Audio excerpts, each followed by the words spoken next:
Yuk kita akan lihat kebenaran firman Tuhan. Yehezkiel 36 ayatnya yang ke-26. Yehezkiel pasal 36 ayatnya yang ke-26. Firman Tuhan berkata demikian kepada kita. Kamu akan kuberikan hati yang baru dan roh yang baru di dalam batinmu. Dan aku akan menjauhkan dari tubuhmu hati yang keras dan kuberikan kepadamu hati yang taat. Katakan amin. Kalau kita lihat ayat ini, kamu kuberikan hati yang baru. Sebenarnya ada begitu banyak permintaan loh. Yang disampaikan oleh bangsa Israel pada waktu ayat ini diberikan oleh Tuhan kepada Yehezkiel. Bangsa Israel ada dalam satu keadaan yang tidak mengenakan. Mereka ada dalam satu pembuangan di Babel. Mereka putus asa, mereka kecewa, mereka bertanya-tanya, kenapa ini semua harus terjadi dalam hidup mereka? Dan saya percaya dalam tekanan hidup, mereka minta pertolongan Tuhan, mereka minta pembelaan Tuhan. Mereka minta pemulihan daripada Tuhan. Tapi tiba-tiba Tuhan berbicara kepada Yehezkiel. Dan Yehezkiel adalah seorang hamba Tuhan yang harus menyampaikan setiap pesan-pesan Tuhan yang Tuhan berikan kepada dia untuk disampaikan kepada bangsa Israel. Lalu tiba-tiba pesannya seperti ini. Kamu kuberikan hati yang baru dan roh yang baru. Saya percaya waktu pesan ini disampaikan, bangsa Israel bingung. Kami doanya minta pertolongan Tuhan, kami doanya minta mukjizat. Tapi kenapa pesan Tuhan kepada Yehezkiel, kamu kuberikan hati yang baru. Emang ada apa dengan hati? Saudara, kalau ayat ini disampaikan, maka hati ini adalah sesuatu yang penting, saudara. Dan bagi saya, hati ini menjadi sentral dari segala sesuatu di hidup kita sebagai orang yang percaya kepada Tuhan. Alkitab berkata di dalam Amsal 4 ayat 23. Amsal pasal 4 ayat 23, jagalah hatimu dengan segala kewaspadaan. Karena dari situlah, katakan bersama, terpancar kehidupan. Kehidupan bagaimana yang mau terpancar dalam kehidupan kita Bapak Ibu Saudara. Semuanya tergantung dari hati kita. Pantas Tuhan berkata kepada bangsa Israel, kamu kuberikan hati yang baru. Karena ini menentukan saudara. Dan setelah hati dan roh yang baru, hati yang lemah lembut ini diberikan Tuhan kepada bangsa Israel. Dan ketika mereka mau menerimanya, pemulihan terjadi. Mukjizat terjadi, pembelaan terjadi, hati. Saudara.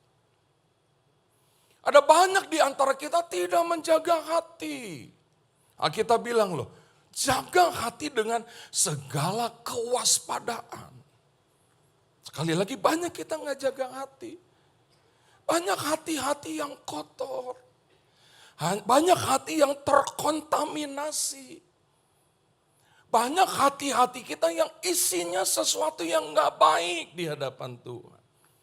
Kadang-kadang kita tidak menjaga hati kita dengan kewaspadaan, mengizinkan banyak hal, bahkan kita sendiri yang mengizinkan hal-hal yang hanya memberatkan hidup kita, kita masukin dalam hati.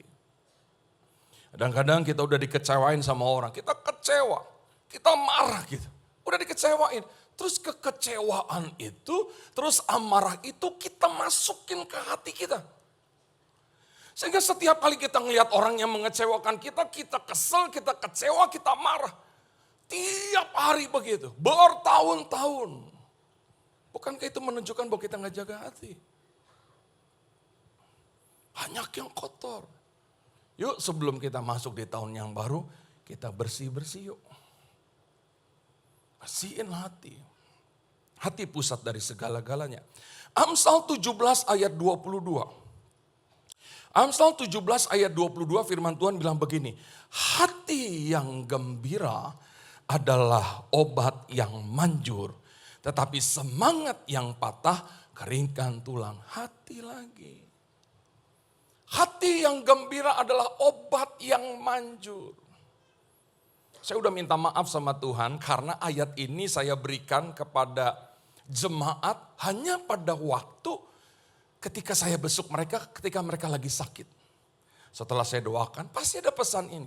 Pak, Bu, firman Tuhan bilang hati yang gembira adalah obat yang manjur. Tetap bersuka cita ya, walaupun sakit ya. Tetap happy ya, walaupun sakit. Saya udah minta maaf sama Tuhan dan saya minta maaf kalau ada di antara saudara yang saya kasih ayat hanya pada waktu Anda sakit. Karena apa?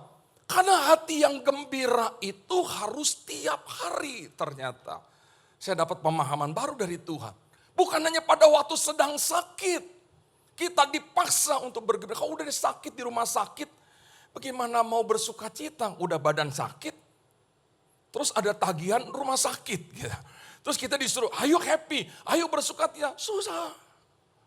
Tapi yang benar bersuka cita itu harus ada setiap hari dalam hati kita.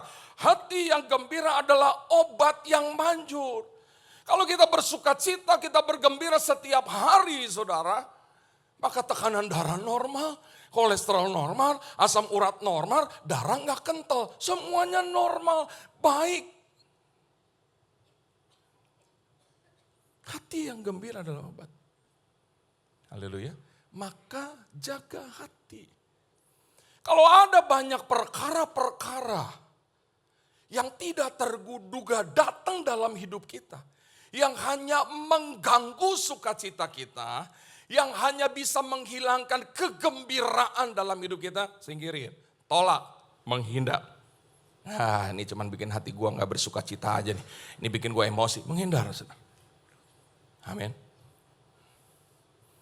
Kalau lagi bawa mobil, tiba-tiba ada motor nyerempet kaca spion. Udah, jaga hati dengan segala kewaspadaan. Daripada kita emosi. Saya pernah naik mobil sama teman saya. Mobilnya keserempet. Spionnya doang. Dia teriak, beko lo. Pakai otak. Kaget sih, dia teriak kencang dalam mobil. Saya colek dia. Lu kalau mau maki-maki orang buka dulu kacanya. Lu kacanya lu gak buka gimana dia bisa denger. Mati lu marahnya sama gue karena kita satu mobil nih. Di dalam mobil sama-sama. Buka dulu kacanya gitu. Lagi lu cuma kesenggol gitu ngapain sih marah-marah. Kalau pas tekanan darah lu lagi tinggi bisa pecah lu pembuluh darah. Udahlah, jaga hati. Jaga hati dengan segala kewaspadaan. Amin saudara. Hati terpancar segala sesuatu. Bahkan ada ayat firman Tuhan yang berkata, apa yang keluar dari mulut berasal dari hati. Kalau kita pegang ayat itu, kita bisa lihat loh hati seseorang. Itu bersih atau kotor. Dari apa? Perkataannya. Kalau dia suka sumpah serapah, kata-katanya kasar terus. Kebun binatang terus gitu. Kita bisa tahu hatinya kotor. Kalau tuh orang sukanya mencela orang lain.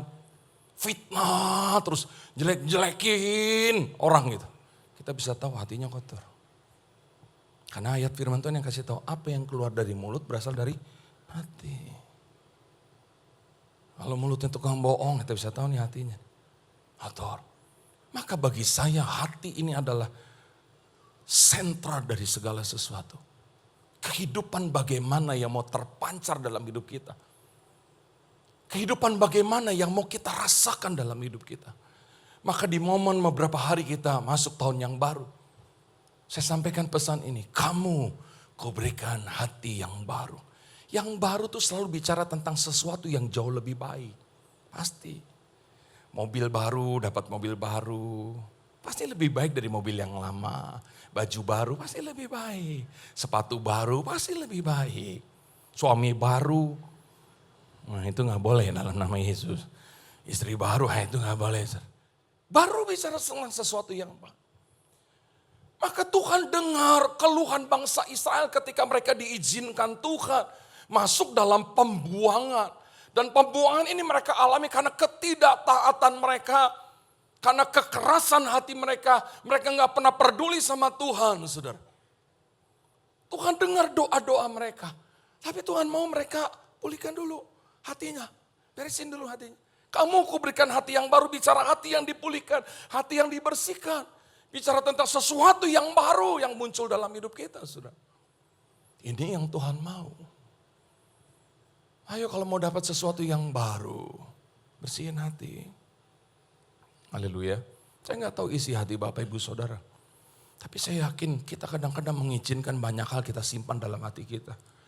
Beresin yuk.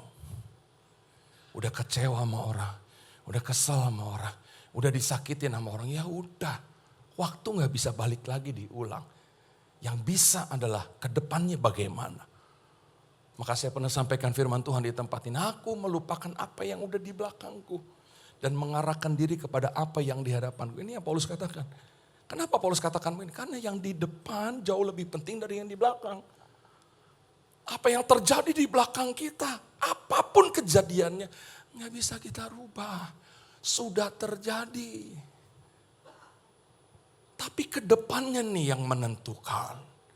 Tapi kalau yang di belakang terus kita ingat, terus kita simpan dalam hati kita. Maka di depan sesuatu yang baik gak akan pernah Tuhan kerjakan dalam hidup kita. Karena kita masih bawa yang di belakang. Karena hati kita belum beres, saudara. Ayo beresin. Haleluya. Nanti kalau ada ibadah tutup tahun di rumah saudara masing-masing kumpul-kumpul.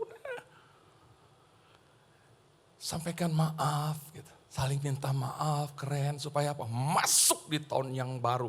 Dengan hati yang baru, terpancarlah kehidupan yang baru. Dan kita akan menikmati segala yang baik yang Tuhan janjikan dalam hidup kita. Berikan tepuk tangan bagi Tuhan kita. Jadi hati sesuatu yang penting buat kita, saudara. Lalu yang kedua, saudara, kamu akan kuberikan hati yang baru dan roh yang baru. Bicara Roh Kudus. Roh juga bicara tentang hubungan pribadi kita dengan Tuhan. Sembahlah Dia dalam roh dan kebenaran. Manusia terdiri dari 3 bagian besar, tubuh, jiwa, dan roh. Roh ini erat hubungannya dengan Tuhan. Maka ketika saudara merindukan pemulihan terjadi dalam hidup saudara seperti yang dirindukan oleh bangsa Israel ketika mereka dalam pembuangan.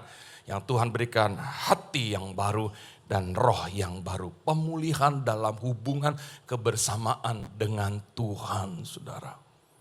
Beberapa waktu yang lalu, hari yang lalu kita merayakan Natal. Kalau Natal ada 2 hal yang harus kita mengerti setiap kali kita datang Natal. Natal sedang mengingatkan kepada kita tentang kedatangan Allah yang menjelma menjadi manusia dalam kelahiran Yesus secara fisik 2000 lebih tahun yang lampau gitu saudara.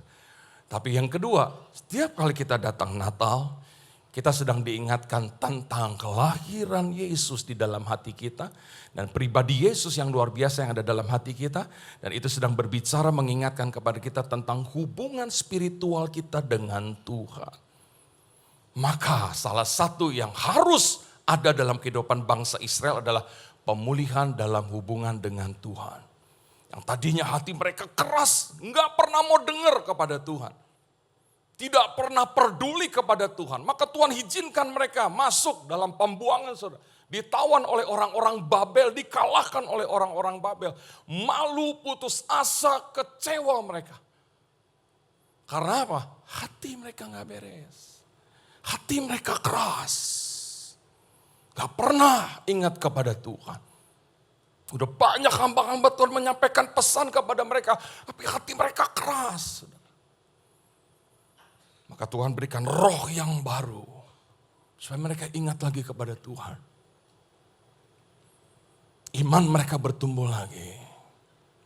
Mereka intim lagi bersama dengan Tuhan. Saya percaya gereja dengan segala macam program-programnya akan membawa saudara sebagai jemaat untuk lebih intim dengan Tuhan. Ada satu program dari NDC yang saya sangat suka pada waktu itu, saudara. IBY, Intim Bersama Yesus. Ada bukunya kalau nggak salah. Ada yang masih punya bukunya tuh. Intim Bersama dengan Yesus. Ada yang pernah ingat program itu? Intim Bersama dengan Yesus, saya lupa tahun berapa. Aduh, ketika saya dengar itu juga, wah, kita dipandu, kita diarahkan, kita dihimbau, kita dimotivasi untuk kita punya hubungan yang intim dengan Tuhan. Dan itu bukan perkara yang biasa sekedar dari gereja. Tapi ada banyak kesaksian-kesaksian orang yang ketika mereka punya hubungan yang lebih intim lagi dengan Tuhan, Pertolongan Tuhan, mukjizat Tuhan nyata dalam setiap kehidupan mereka. Haleluya. Dan saya pun ikut juga pada waktu itu, saudara. Dan ketika hubungan semakin dekat dengan Tuhan, aduh saudara, gak pernah takut dengan keadaan apapun. Karena yakin kokoh iman kita kepada Tuhan. Ayo saudara, ini yang Tuhan berikan kepada bangsa Israel. Pemulihan hubungan. Ada banyak hati juga yang keras. Berapa persen ayo firman Tuhan.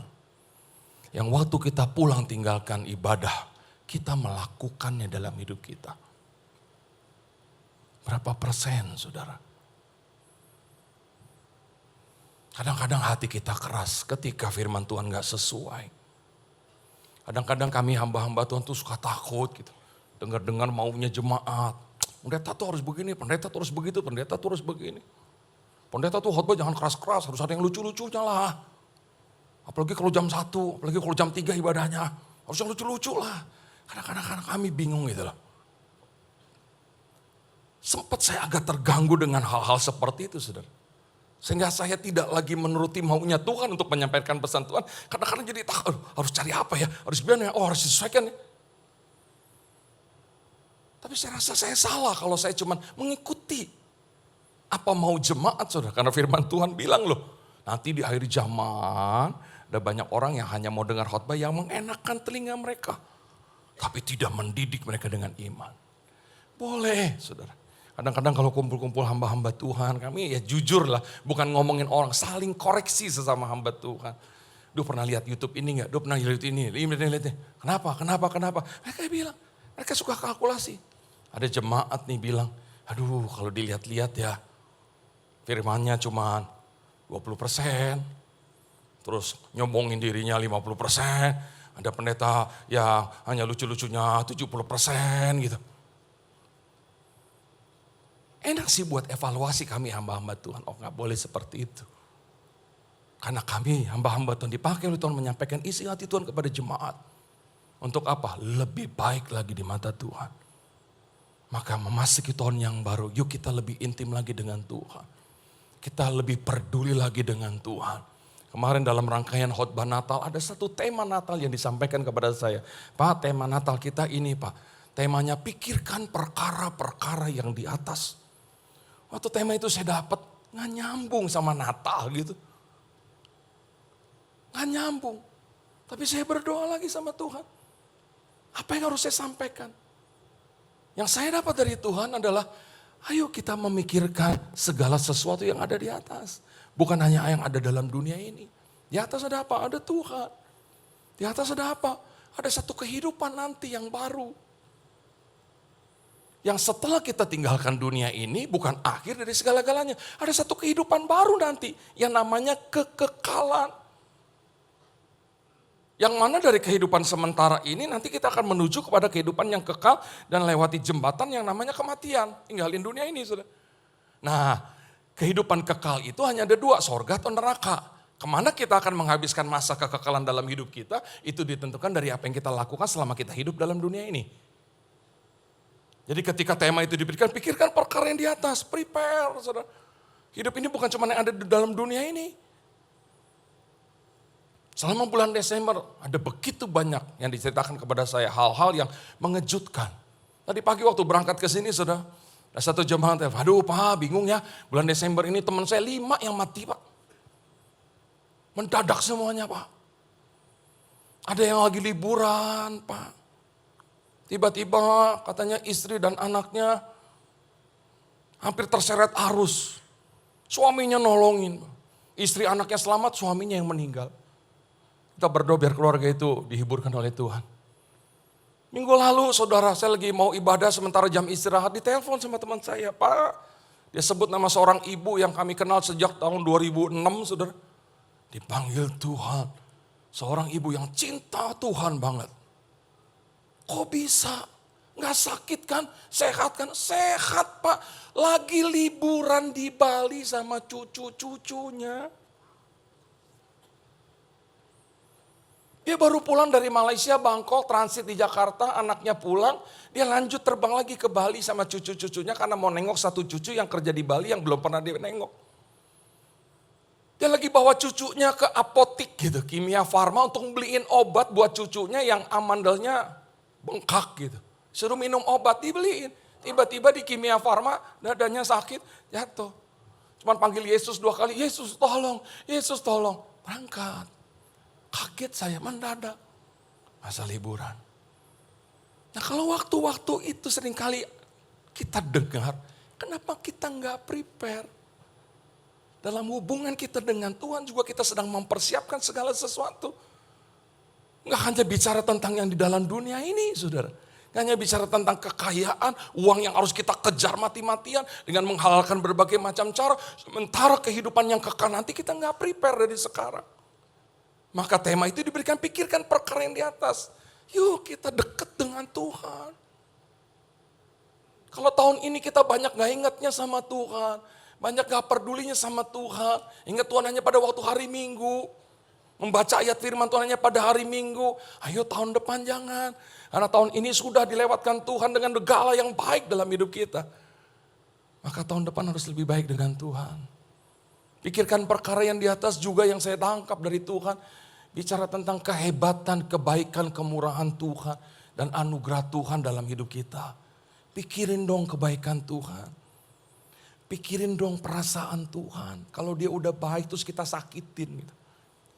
Itu juga yang saya dapat, saudara. Ketika tema itu diberikan, pikirkan perkara yang di atas. Dan bukan cuma yang di bumi. Di mana Tuhan ada di sana. Waktu kita mau bikin sesuatu yang salah, pikirin dong ada Tuhan yang ngelihat. Waktu kita mau nyakitin orang di sekitar kita. Waktu kita mau sumpah serapah. Ingat dong, pikirin Tuhan memperhatikan kita. Tuhan mendengar setiap perkataan kita. Pikirin perasaan Tuhan. Pikirin pengorbanan Tuhan. Pikirin semua anugerahnya yang begitu baik dari Januari sampai Desember. Jatuh kita dibangunin sama Tuhan. Sakit kita disembuhin. Ada masalah diberikan solusi sama Tuhan. Capek hadapin hidup, dihibur sama Tuhan. Diberikan kekuatan. Diberikan daya tahan. Sehingga kita nyampe nih di minggu terakhir. 2024. Siapa kalau bukan Tuhan? Maka saya berdoa supaya jemaat Tuhan di tempat ini. Tahun depan lebih baik lagi dalam hubungan dengan Tuhan. Karena ini Tuhan yang berikan kepada bangsa Israel. Hati dan roh. Beresin hidup, beresin hati. Dan miliki hubungan lagi sama Tuhan. Dan ketika ini diterima oleh bangsa Israel, mereka punya hati yang baru. Mereka punya hubungan yang baik dengan Tuhan. Hati mereka menjadi hati yang lembut, menerima setiap firman Tuhan dan melakukannya dalam hidup mereka. Pemulihan terjadi dalam hidup mereka. Mereka tidak lagi dibuang sebagai bangsa yang dibuang di hadapan Tuhan. Tetapi bangsa yang kembali dirangkul oleh Tuhan. Kalau kita jauh, yuk cepat balik sama Tuhan. Kalau kita mulai kehilangan yang baik daripada Tuhan. Kok anugerahnya hilang ya. Kok berkatnya hilang. Kok sukacitanya hilang. Kok doa gak pernah didengar lagi ya. Dulu tiap aku berdoa kok Tuhan selalu dengar, Tuhan baik. Tuhan langsung jawab. Kalau kita mulai kehilangan yang baik dari Tuhan. Mungkin salah satunya adalah hubungan kita mulai renggang dengan Tuhan. Yuk ada waktu bagi kita untuk memulihkan segala sesuatunya. Supaya apa yang kita doakan. Apa yang kita rindukan, apa yang kita inginkan, boleh kita terima dalam setiap kehidupan kita. Kamu kuberikan hati yang baru dan roh yang baru. Dan aku jauhkan dari hidupmu hati yang keras dan kuberikan hati yang taat, hati yang lembut. Supaya ketika firman Allah ditabur, wow, ada pertumbuhan. Kalau saudara punya benih cabai, saudara lempar benih saudara di keramik rumah. Lalu saudara berdoa dalam nama Yesus. Biar benih cabai ini mulai berakar, bertumbuh dan berbuah lebat. Aku bisa panen cabai dalam nama Yesus. Sampai kuda berkokok juga gak bakalan tumbuh. Walau berbuah lebat cabainya tumbuh aja gak bisa. Kenapa? Tanahnya keras. Taruhnya di keramik. Gak bisa. Kalau selama ini tahun ini hatimu keras, gak pernah disuruh berubah, gak pernah berubah. Disuruh bertobat, gak pernah bertobat. Disuruh lemah lembut, nggak pernah lemah lembut. Disuruh berpikir positif, pikirnya negatif terus. Disuruh melayani, nggak mau melayani. Disuruh sungguh-sungguh, setengah hati. Disuruh taat, malah nggak taat. Keras banget hatinya. Tapi tahun ini Tuhan memberikan hati yang baru dan roh. Dan ketika hati kita dipulihkan, hubungan kita dengan Tuhan dipulihkan. Dan Tuhan akan jauhkan hati yang keras dan Tuhan berikan hati yang lembut. Supaya benih firman Allah tabur, berakar, bertumbuh, berbuah. Buah itu kita nikmati dan buah yang sama dinikmati oleh orang-orang di sekitar kita. Dan lewat itu semua nama Tuhan yang dipuji, nama Tuhan yang dipermuliakan.